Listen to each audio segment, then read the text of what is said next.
Africa Global Radio. Our story, our growth, our future.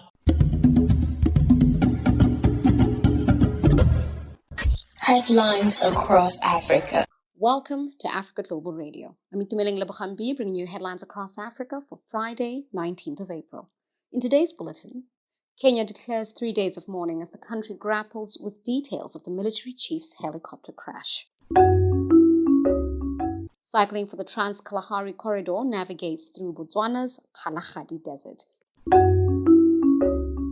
And football broadcaster and sports club owner Eniola Aluko makes history in football and sports investment.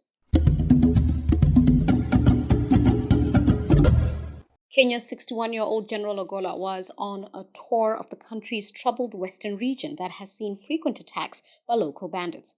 This was disclosed by Kenya's President William Ruto, who declared 3 days of national mourning yesterday.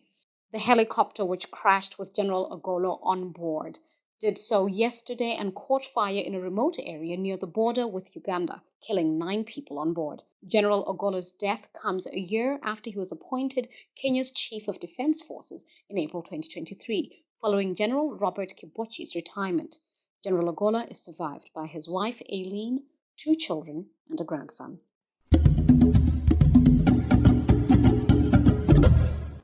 The tripartite Transboundary Corridor Management Institution for Road Network, which connects Pretoria, Jwaneng, and Walvis Bay, kicked off the 1,800-kilometer cycling for the Trans Kalahari Corridor event on Tuesday with a group of 30 cyclists. The cycling team is made up of 10 cyclists from South Africa, Botswana, and Namibia each, who began the cycle tour in Rustenburg.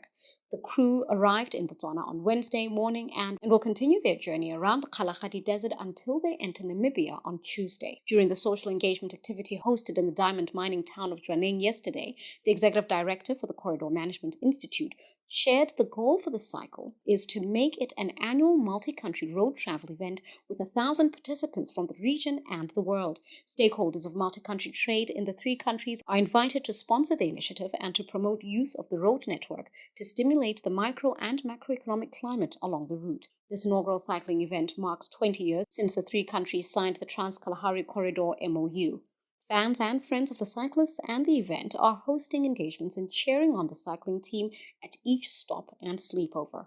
For more on the 13-day cycling tour, which ends on the 29th of April, follow the Trans Kalahari Corridor Secretariat Facebook page.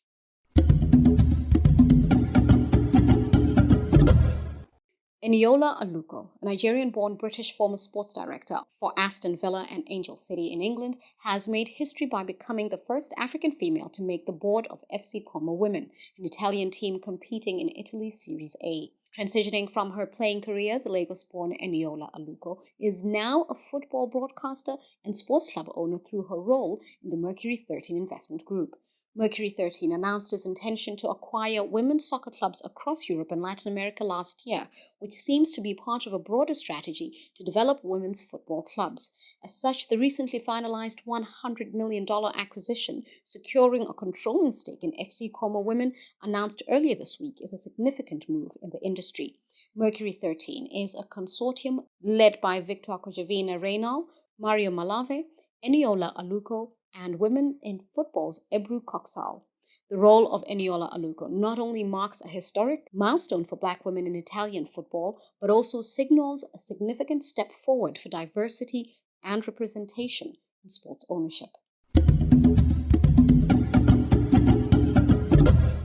And with that, we've come to the end of Headlines Across Africa with me, Itumeleng Lebogang. Join us again on Monday for a full week of headlines right here on Africa Global Radio. For this and more, check us out on afglobalradio.com. On Facebook and YouTube, Africa Global Radio. On Twitter and Instagram, AF Global Radio.